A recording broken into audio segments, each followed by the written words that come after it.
Welcome to the College Knowledge Podcast, sponsored by the College Planning Network and Paradigm Financial Group. Whether you're searching for that right fit college, applying to college, or figuring out how you're going to afford it all, you're in the right place. You'll hear from deans, admissions counselors, student athletes, and scholars from esteemed universities and colleges around the country. We'll dig deep to uncover their insight and unique experiences. So whether you're a student gearing up for college or a parent with college-bound kids, sit back, relax, and listen. Like you, we have lots of questions. Our guests have the answers, and we're excited to share them with you. Let's get started. Thank you guys for being a part of College Knowledge. Just a reminder, if you're sending your student to school, visit elitecollegiateplanning.com for free resources and to book a free consultation. Hey everybody, welcome back to College Knowledge. I'm your host, Dave Kozak, alongside my co-host, Mr. Joe Kearns. Dave, I got a nice did you know today. Maybe not nice, but did you know that over the past 2 years, at what would some be considered elite institutions, the acceptance rate has been cut in half? So schools that had a 20% acceptance rate is now down to 10. Schools that had a 6% acceptance rate is now down to 3. I did not. And do you have any insight as to why? Well, it's not like the schools not accepting as many students, but it's simply that and we've kind of talked about this before, that a lot of kids are only applying or really applying to these reach schools. So they are getting more applications, which means, well, there's a lot more rejection letters that are going out because of that. Well, there you go. Did you know? Now you do. All right. So today on the show, we have a very distinguished guest, and we are very proud to present Dr. Gloria Donnelly, the Dean Emerita, Professor Emerita, and founding Dean of the College of Nursing and Health Professions at Drexel University. Dr. Donnelly, thank you, and welcome to the show. Thank you. It's great to be here. So you, just in our little pre-conversation, you have stories and all kinds to share with us, advice to give families and experiences. And you're an author of 7 books, one I have right here. Tell us a little bit about your pathway into higher ed and how you've held positions at the University of Pennsylvania, Trenton State, Villanova, obviously Drexel, LaSalle. You've MCP Hahnemann, which went bankrupt. Well, and that wasn't your fault, right? No. So, but you've been all over, and you have so much insight and experience. And not only that, but you also are the founding dean of the College of Nursing and how do they put it? Health professions. Mm-hmm. And so not only are you highly educated, but you're distinguished in your practice, and you've set up schools. Mm-hmm. So yes, our listening audience is all parents and students that are college bound, professionals around the world that are trying to understand the education system in higher ed. So give us a little story about how your experience and how you got to being the founding dean of Drexel. Okay. I wanted desperately to go to college to be a nurse. Now, that was a long time ago, and there were not very many collegiate programs of nursing.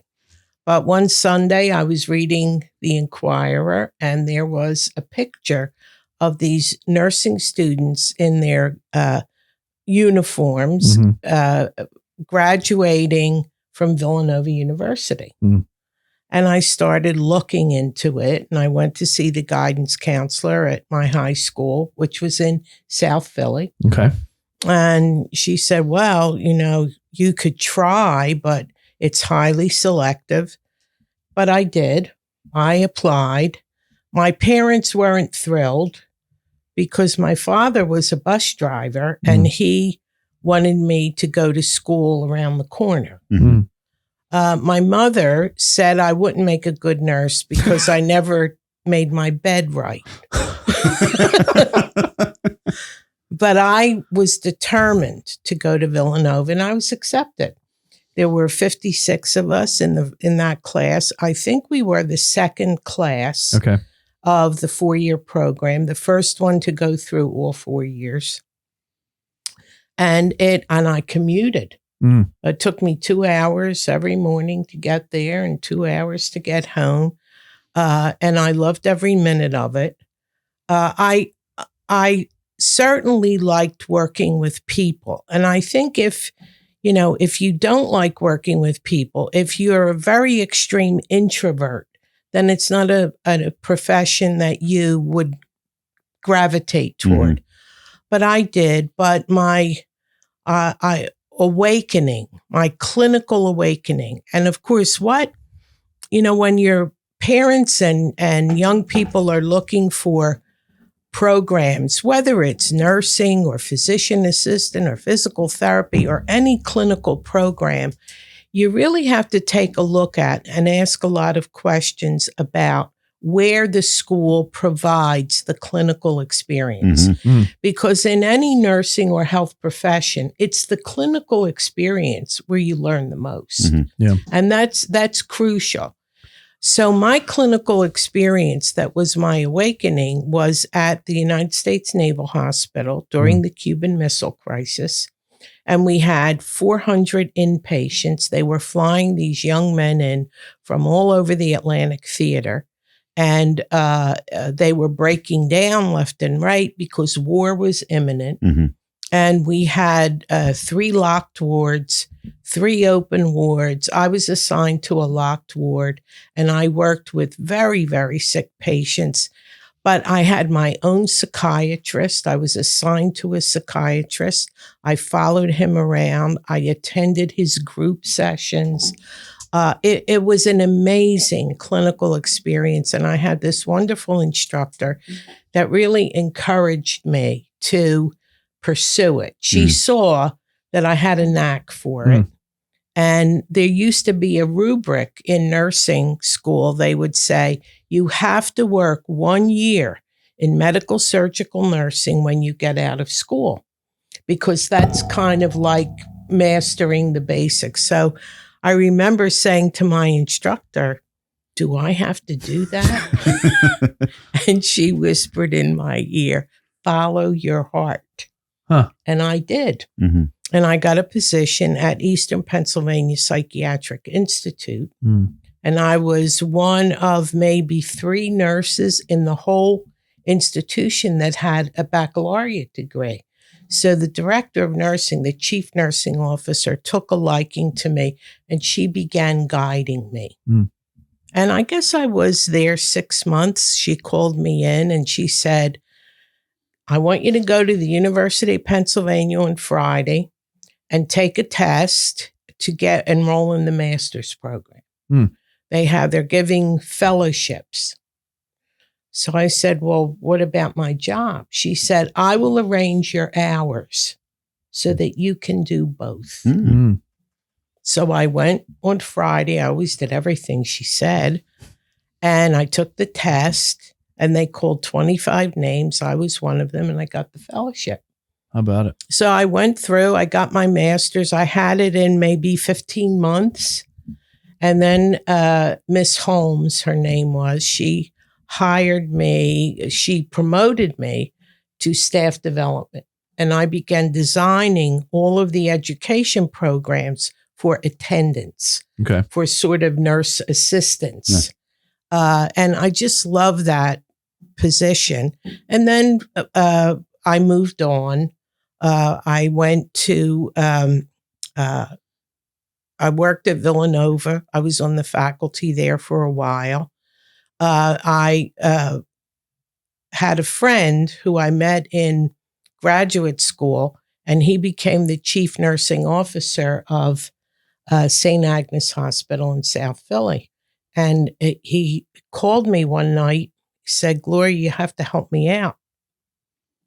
My director of the school is leaving, was a sister, a nun. And he said, I need somebody, and I can't find a master's prepared nurse. So I went to help him, and then I ended up taking that position.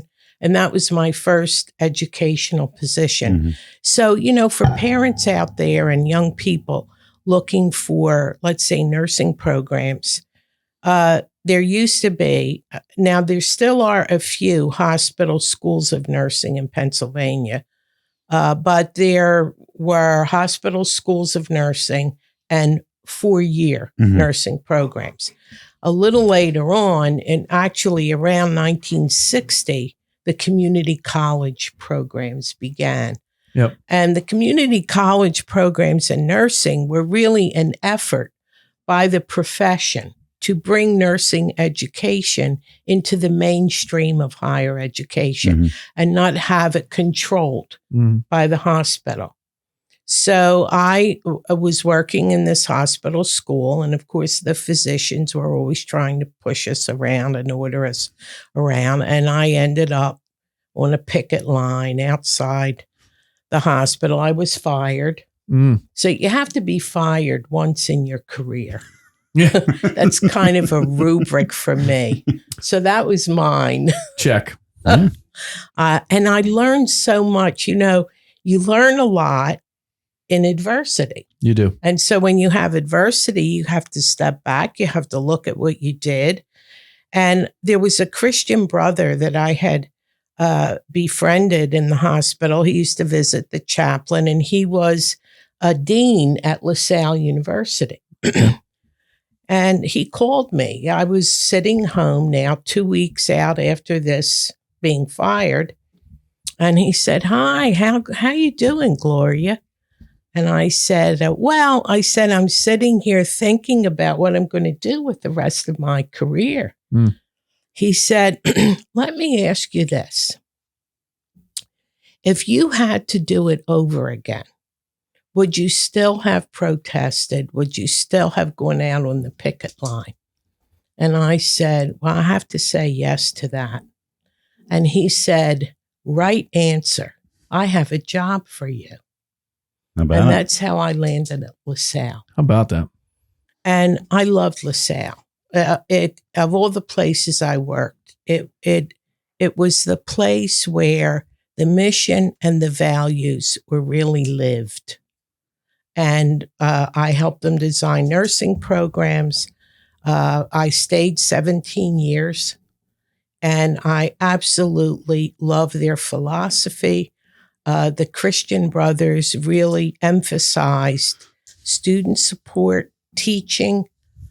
For example, you know, when you come up for promotion at a university, usually they look at your publications and did you bring in research funding and all of that. At LaSalle, and I sat on committees, they looked at teaching. They looked at your student evaluations. They looked at your reputation as a teacher, because teaching was paramount in their mission. It was paramount for their founder, and it was paramount in the mission. And there was great support for the teaching function. So I left LaSalle. You know, I got restless, and some of my friends that I went there to work with were gone. And I moved on to MCP Hahnemann. It was a great opportunity. They had a new CEO who, of course, eventually ended up in prison. And I assume he's the one that was responsible for the failure of the hospital. Actually, he was. Yeah. Okay. Yeah. And he hired me, though. Hey, well, you got to give him credit where credit's due, right? So my role was to lead a school of nursing that really had kind of been buried in a department. So to make it into a school and to grow the programs, which is what I like to do. I like to grow things. So I'm a gardener, but I also like to grow things in my work. Yeah. And we were moving along. We had a plan. They gave me resources to hire new faculty, and everything was going well. And all of a sudden, they couldn't meet payroll. And then all of the, the Sturm and Drang started. And we went into Chapter 11. Now, that's a terrible thing to live through, but I have to say, I learned more about university and college and program finances than I could have ever learned without having lived through a bankruptcy. And I learned where our margin went, and it didn't come back to the school. It went to a different school. And so I became very sophisticated about the financial management of programs. President Papadakis was the president of Drexel at the time, and I think it was the governor that appealed to him to work with MCP Hahnemann and Tenet Healthcare, who had bought the hospital. Okay. And all the hospitals that Hahnemann owned. And we merged into Drexel in 2000. Okay. So now I'm at Drexel, and very different environment. And, I would advise parents and students who are looking for colleges and programs to really pay attention to the culture. Mm-hmm. What does it feel like? Are you a good fit? Is it a very competitive place, or is it a cooperative place? Is it more of a community? Because fit is so important. If fit isn't good, if the young person is not a good fit with the culture, their stress levels will be way up. And so I always encourage parents to walk around, get a feel for the place, talk to people, really look at the way the website is organized. Is it friendly? Mm-hmm. And for many students, that's important. For some, not so much, but you have to really kind of fit. Drexel was a highly competitive environment, a great school. I had, of course, we were the mergee. And, if you work in business, the mergee is always at some risk. But I always say, because of my early background working in psychiatric hospitals on locked wards, I did well in university administration.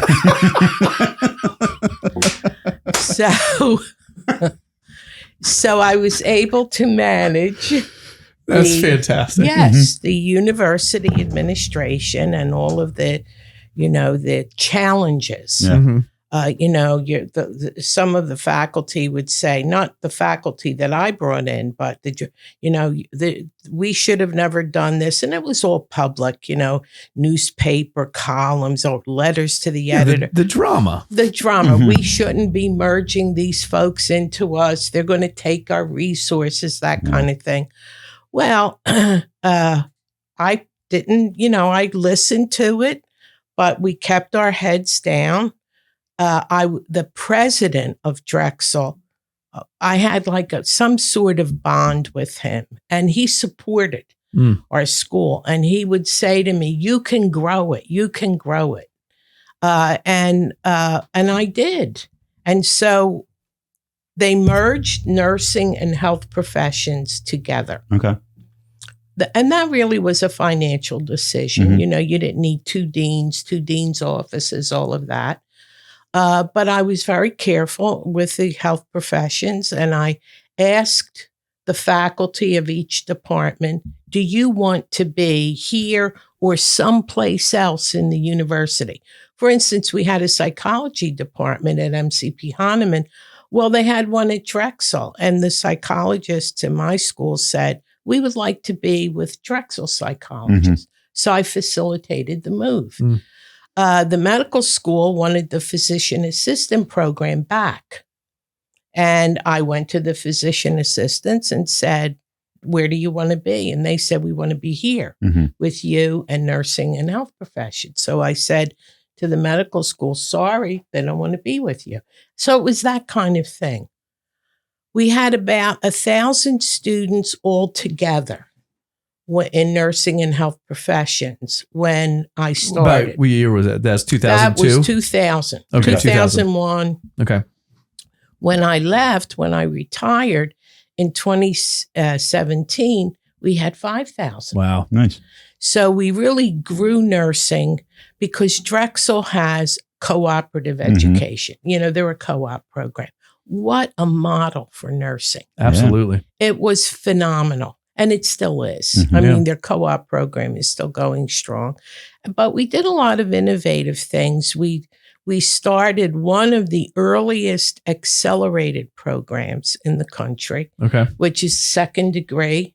So, you get tired sitting in front of a computer screen, or you're really not moving in your, let's say you have a BS in psychology and you're not, you have no place to go.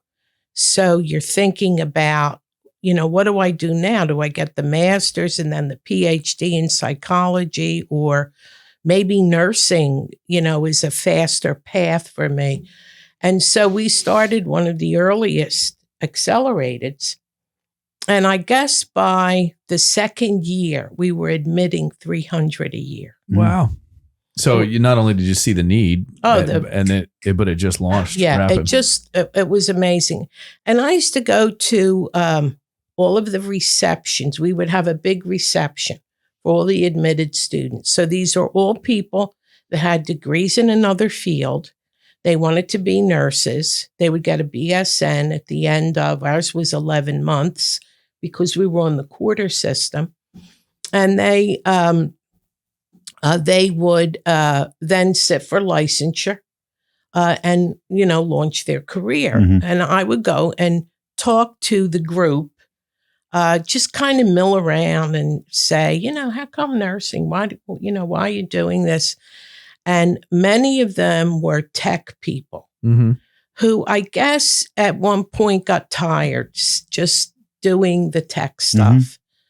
They wanted to be with people. Many of them had illness episodes in their families. Sure. And so they saw what nurses did and they really got interested. Some of them were, I would say, looking for a different kind of connection in their work. Yeah. They wanted to work with people on a deeper level. I remember talking to a man, he looked like he was in his early 50s, and I went over and I said, because usually the average age of our accelerateds was late 20s. Yeah. And I said, nursing? And he said, oh, yes. He said, I'm an undertaker and I want to work with the living now. Hey, you never know. So I have to interject now because you said some amazing things that we've talked about with countless deans and professors and individuals and stuff that we preach daily. The first thing, we use a Venn diagram that has three circles. And the first one is social fit. Yes. The second one is academic fit. Yes. And the third one is financial fit. And we talk about those three. That's the perfect fit school for you. And we, especially with your background in psychology and this book, I mean, it's called Overcoming Secondary Stress in Medical and Nursing Practices, right? Stress has gone through the roof in higher ed. And so today, if that social fit is not there, man, that's a tough pathway forward. Yes, it is. And so that's why it's so important to visit Yeah. the place, to attend the open houses. Now, virtually every nursing program, PA program, PT program, and at Drexel, we had nursing from BSN co-op up to doctorate. Wow. We had a fantastic physician assistant program, physical therapy. Now, PA and PT are postgraduate. Yeah. So you have to have a baccalaureate degree with all the science prerequisites. But we even had the degree program that got you into physical therapy or PA. We had one area that people don't know much about are the creative arts therapies. We had music therapy, art therapy, and dance movement therapy. And they were master's level programs, and they usually attracted students who maybe had a background in psychology, but some of them were already health providers like nurses, and they would go for this master's in this very specific area of therapy. Of course, now the market for mental health providers is enormous. So we had that, we had nutrition, and then we eventually got food sciences.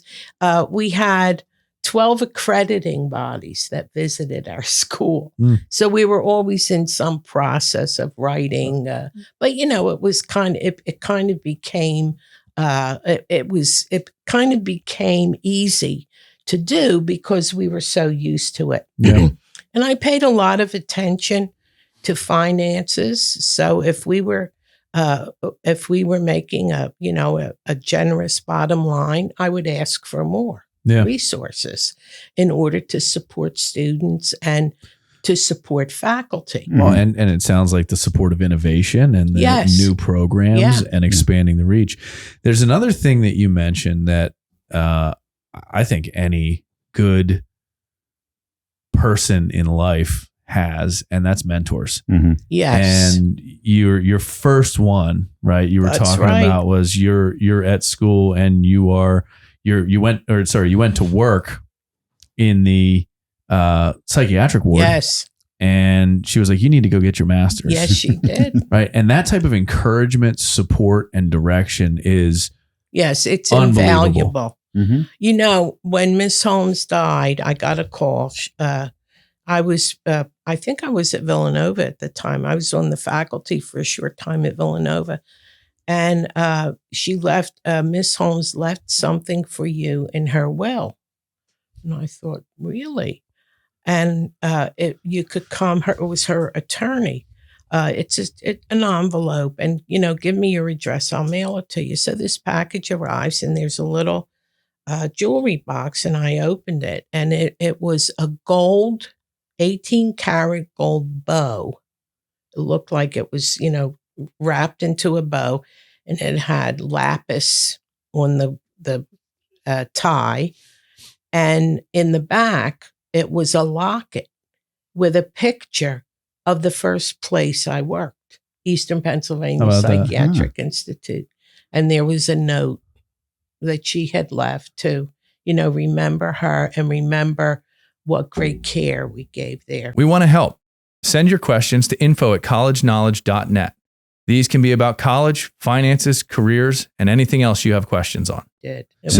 So I want to, the whole mentoring thing at Drexel and in your career, right? Mm-hmm. A lot of times we hear, the mentor guided me and helped me. And then that in turn inspires the individual to be the mentor to others, right? Yes. And so this concept of lift while you climb, that was Dr. Kenyon Bonner from the University of Pittsburgh, Dean of Students at the University of Pittsburgh, introduced us to that subject, almost 2.5 years ago now.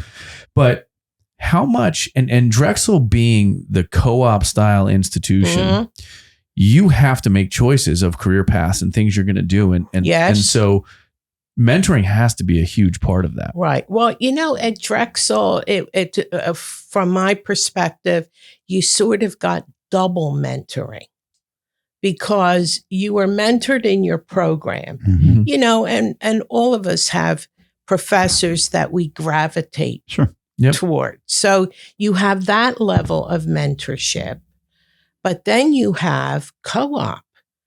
And, I remember when Victoria Rich was the chief nursing officer of the University of Pennsylvania system, we were friends. She would call me and she would say, Gloria, I need 24 co-op students to apply for these positions that were crafted. We love the Drexel co-op students. And I would say, Victoria, they're not eggs. They're people. And so, but, send me your stuff. And well, Gloria, I'd love to recruit them. And so I would develop relationships with the chief nursing officers who would come and interact with the students. And that was kind of a double mentoring that went on. That was very powerful. And we, Penn and CHOP, were two of our biggest supporters for co-op. And they hired a lot of our graduates because they, when you really think about it, what does a hospital or an institution, what does it cost them to orient a new employee? A lot. But not a co-op. No. So it was a win-win all around. Which is one of the remarkable things about Drexel. And we actually interviewed Ian Sladen, who is the director of the co-op program. Yeah. And he gave us the full background on the co-op and all that, which is I mean, Drexel was the pioneer in that entire environment. Right. And I think the cool part that, the way it and again, started as a heavy engineering component, but the way it just works in all the different facets, and it becomes feeder programs, and it's great launch points. Mm-hmm. I think we finished that interview with Ian Sladen, and he said, we both looked at each other and said, oh, that's the kind of program our kids need to go to, because it just is, it makes you, not only does it give you the education, but it gives you knowledge of how to work. And exactly. You don't come into the workforce thinking, you've been buried in textbooks. You have to apply for the co-op position. You have to compete. Network. You've got to interview. You've got to do all that stuff, right? So it's real life. Right. So co-op. And when I was really surprised when we landed at Drexel by virtue of Chapter 11, and then began looking at co-op and how perfect it was for health professions, for nursing. I started researching the country. I could only find one other co-op program back then. Boston. Yeah. Northeastern. Yeah. And they helped us. We also interviewed Manny Contamanolis, who's the director of that program. So Northeastern was sort of our mentor as we developed the co-op program at Drexel. And both are absolute excellent programs. That's right. Yeah. So we had a little conversation in the beginning off camera and off microphone, and you gave me insight that never even thought about. And I want you to share it, because I think it is something that's so powerful, that is so overlooked. And I think it's part of the reason higher ed has a bad rap right now. And that was, you were suggesting that if you're going to go to a school, first thing you do is click on faculty and start looking at the faculty. Look at their background. Yeah, go ahead. Share that insight. Well, and I always tell people that, I get a lot of calls now from friends, from, relatives, Gloria, where should, what kind of nursing program or what kind of program, PA, PT. And I say, okay, first of all, you have to, your three circle, your Venn diagram there. You got to think about how much you're going to spend, which is interesting. I found my father's tuition receipts when he died. He was 104. Wow. And we were going through his papers.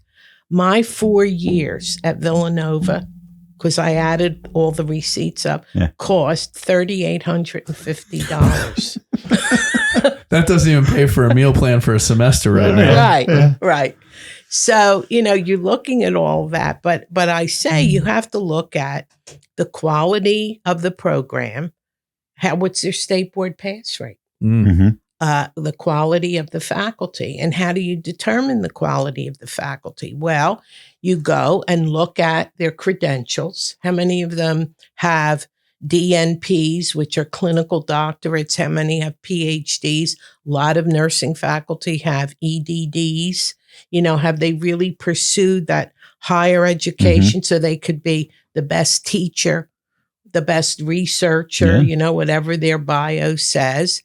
But then how many of them are from diverse schools? Are there some who are graduates of, the elite schools, the Big Ten schools, or if the number of the percentage of faculty is over 50% from the home school, it's not a good sign. And so you really need to think about what is going on there. Is it that they can't get people from the outside, which usually is related to salary, working conditions, teaching load, that kind of thing. So what you really need to do is look carefully at the list of faculty, look at their credentials, and look at where they went to school. So you could make, at least some determination of what it will be like for the student who's entering there. Yeah. And I want to reiterate that because that was a astounding thought that when you said it to me, I was like, oh my God, that makes so much sense. So how much inbreeding is happening, and how much of the same teaching without outside opinion, we have a problem in this country right now about just having conversations and being able to have civil discourse on disagreements, right? And how much of that happens because there are no dissenting opinions, there are no outside influences, and you're sort of getting fed the same thing over and over again, and it's a trickle down of the same subject matter. So, and there are schools like that. I mean, I was a consultant to a school. It was a faith-based school, and I went down, met with the president, met with the head of the nursing program. They were trying to recruit. They were doing a curriculum revision. But they had very strict rules about who could be promoted, who could be hired, and you had to be a member of their particular sect in order to get tenure. So now that's okay if you're part of that. If you're part of that religious sect and you have that deep fit, then that might be the place for you. But if you're not, then you need to think about whether or not that environment's going to be a good fit for you. So looking at the diversity of faculty is extremely important. Where they come from, and talking about diversity, how diverse ethnically, racially is the faculty.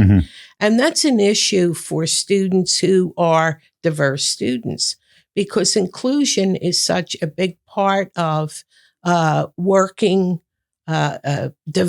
a school and developing a sustaining culture and encouraging culture for students. So all of those factors. Especially in a subject like nursing, where it's very cooperative environment, right? If you get into a hospital, you're not the only one there. You're working with 5, 6, 10 people in some instances on the same subject.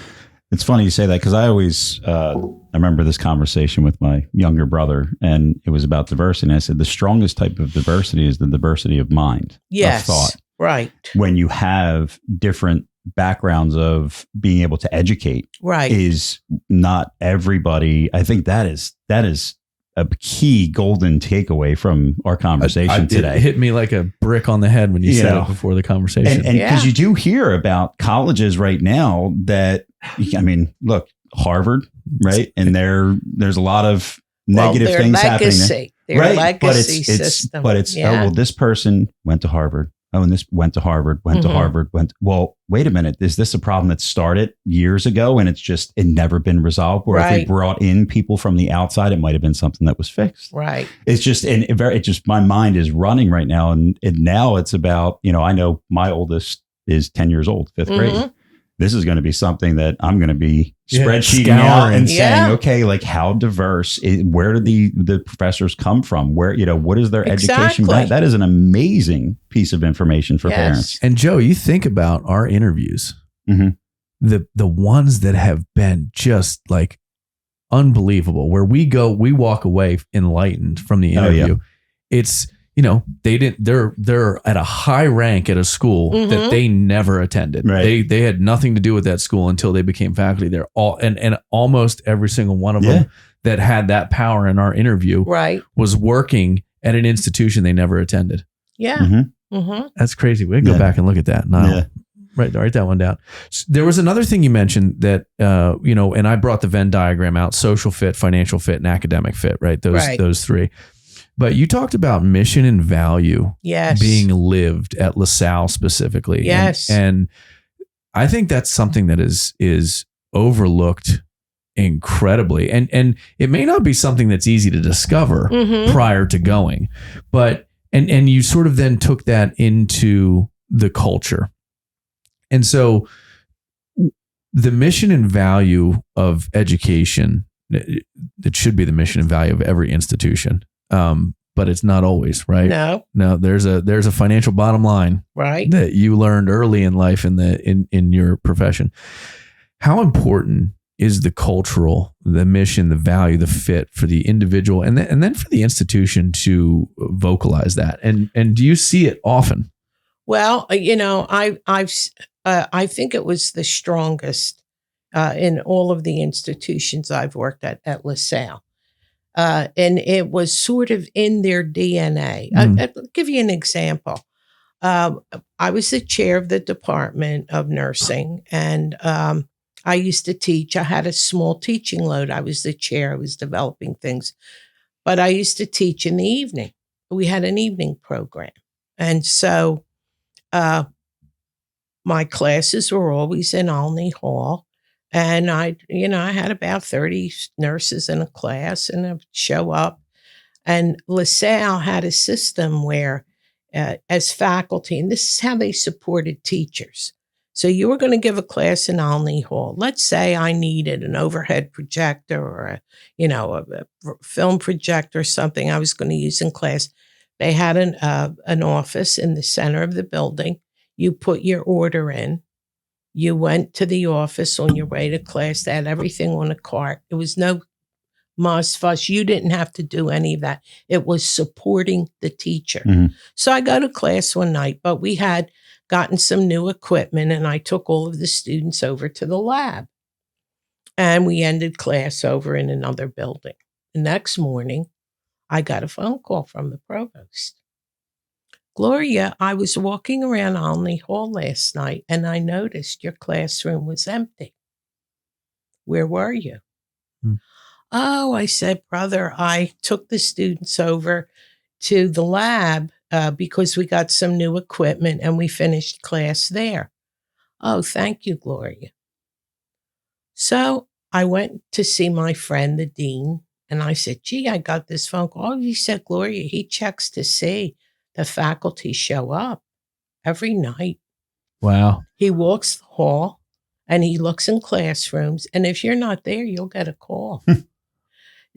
That to me, I never forgot that, because what it meant was the university administration was focused on academics. Yeah. And many university administrations are not. No. They're focused on other things, building this, that, but not on the quality of the academics and not on our teachers showing up, our students getting their money's worth, their tuition dollars worth. Sure. So LaSalle, the match between their mission and their values. And, I read the life of St. John Baptist de LaSalle because I was so interested in where all this came from. Mm-hmm. And he was a priest, and he saw a great need in France for the children of the poor to be educated. Mm-hmm. And so he started these schools, and he educated this group of men he called brothers. But he said they can't be ordained because we don't want them distracted with, giving the sacraments and taking care of their mission is to teach. Got it. And they followed that mission, and it was really, in terms of mission match with values and outcomes, it was incredible. And the story you told where that phone call came and it was a question about, would you do it all over again? Yeah. Your answer basically showed your values, and that was something they wanted, it sounds like. If your answer would have been different, you might not have gotten that job. So that's something that, they were, I think that's a very valuable, I kind of go back to your story, and there's so many things that you said, but the passion that you had, your parents not necessarily thinking it was the right thing, the 2-hour drive, 2 hours up, 2 hours back. If I'll tell you, there's something that you're doing what you love. Yes. Because you loved every minute of it, you said. Right, and I did. Like, how would kids feel that way if it was a 2-hour commute to and from? If you're loving it, you found a fit. Mm-hmm. The mentoring, but then also the networking aspect of your career and your story about how many people reached out to you. It was just one thing, and that amazing, but that value question stuck out to me. I'm like, one question potentially said, you have the value we're looking for at this institution. And I think, when I look back at living through the chapter 11, there was, they had a mission statement. They had, the whole objectives and all, to teach, to learn, to care. That was the mission. Mm-hmm. To teach, to learn, to heal the sick. That came right from Sharif. Who he's now deceased, the CEO of Allegheny Health System. I mean, everything was glitzy and glossy, but Surface deep. it was all surface. Mm-hmm. It wasn't, really in the DNA.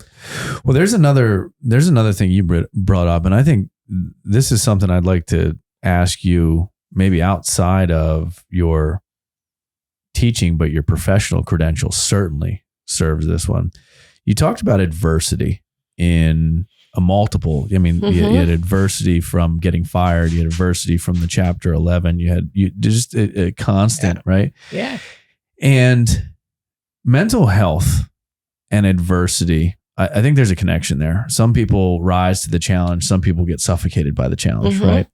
And so, the message that we try and deliver is like, you got to pull yourself back up. Like it ain't over till it's over, right? You can use whatever cliche you want, but you dealt with real adversity. Yes, I did. Moved up. I mean, you started with doctors trying to push you guys around, tell you what it was, right? Standing your ground there. You talked about getting fired and standing on a picket line, having Chapter 11 bankruptcy, right? All of these different components you just rose and got stronger and dug your heels in. And we're missing some of that today. Why? And what's the advice for people to?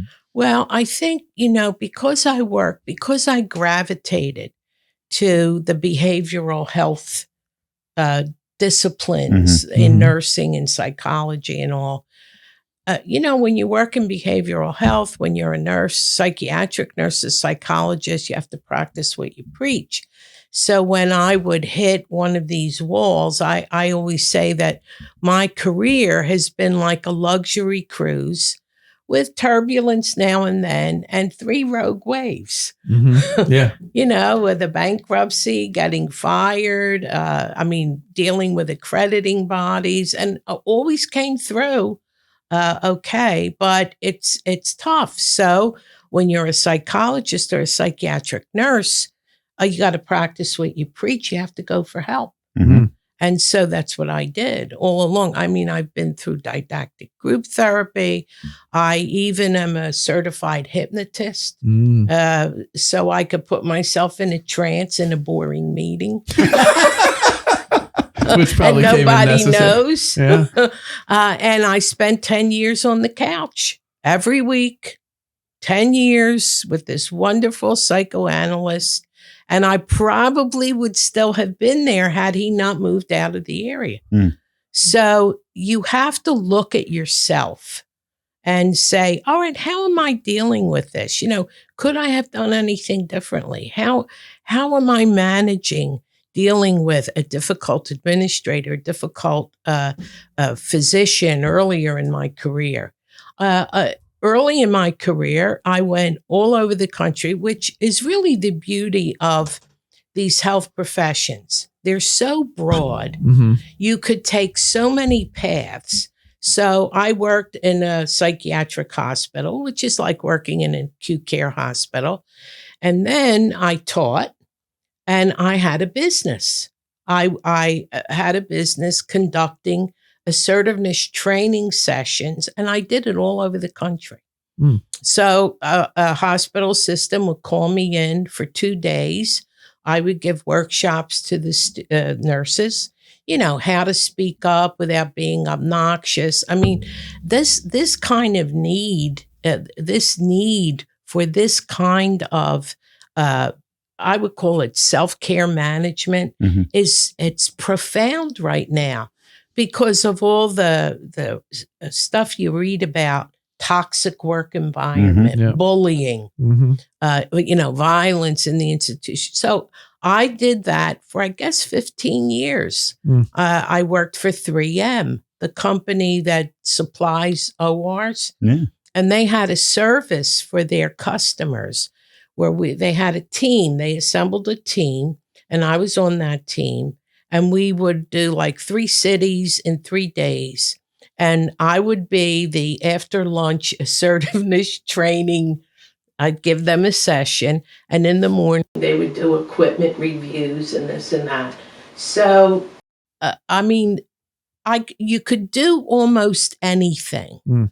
if you go into nursing, you're not, or a health profession like a PA, even a PT. I mean, look at the breadth of PT. You can work with people with injuries, or you can do sports. Sports medicine, sports PT. The health professions provide you with such a breadth of choices, a wide range of choices that, if you're getting restless in your career, you start looking to do something different, go down a little different path and try something new. But, the point about self-care, you have to take care of yourself. You have to take care of your own mental health. You're going to run into a lot of people who are anxious, who are aggressive. I even give nurses and physicians workshops on humor, using humor to manage stress. And I will tell you a story. One night, I was the director of the school down at St. Agnes, and we used to have student nurses in the ER, like once a week in the evening. And I had made friends with this ER resident. He was a fellow. I think he was from Hahnemann at the time. And I would go down and find him, and I'd say, so what's going on? What are they learning tonight? And one night I went down, and oh my God, the place was buzzing. The police cars were outside, and the red lights were going around. And I went over to the resident, the fellow, and I said, what's going on? Oh, he said, a big black limousine pulled up in front of the ER doors. The back door opened, and someone pushed a big garbage bag out, and pulled away, and we went out, and there was a body in the bag. And I said, oh my God. I said, was he was shot? And he said, well, we're trying to determine cause of death. And I said, what do you mean? I mean, he said, we're trying to rule out suicide. I said, suicide? And he said, yes. He said, we're just trying to figure out how he got the twisty on the bag.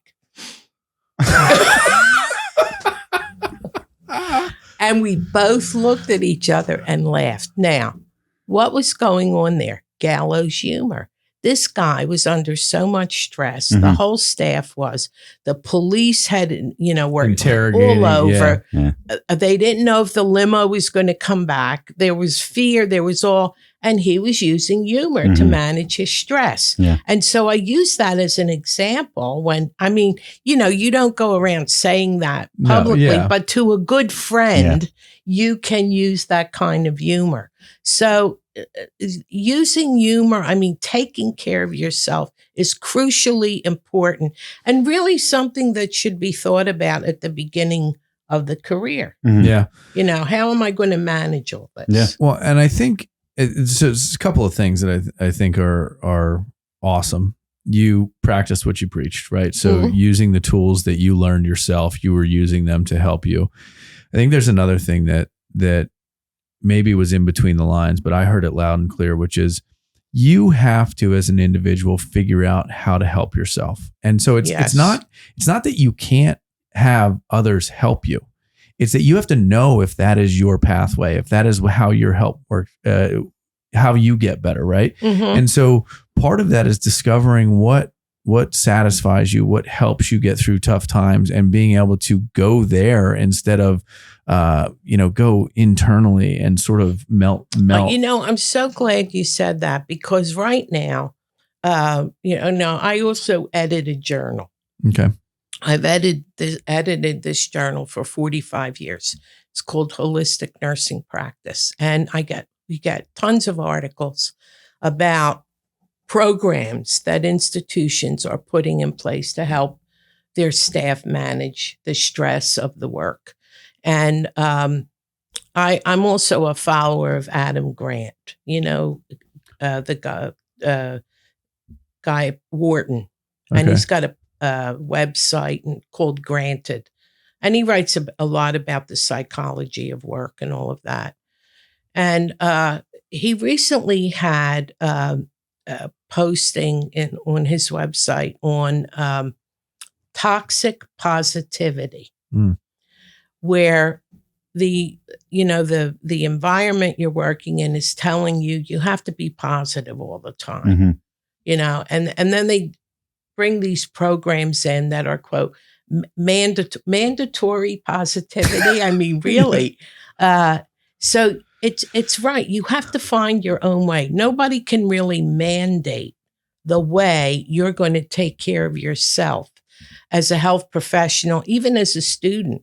You're a student in college, and maybe there's a program that everybody has to go to in order to manage their stress. Maybe there's mandatory mindfulness. Well, that's not going to work for everybody. No.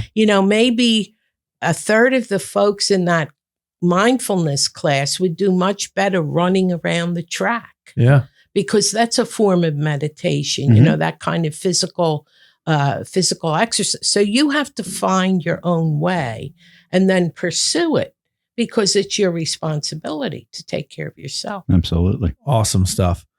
Last question I'll ask, and we got to shut it down because I could talk to you for hours without question.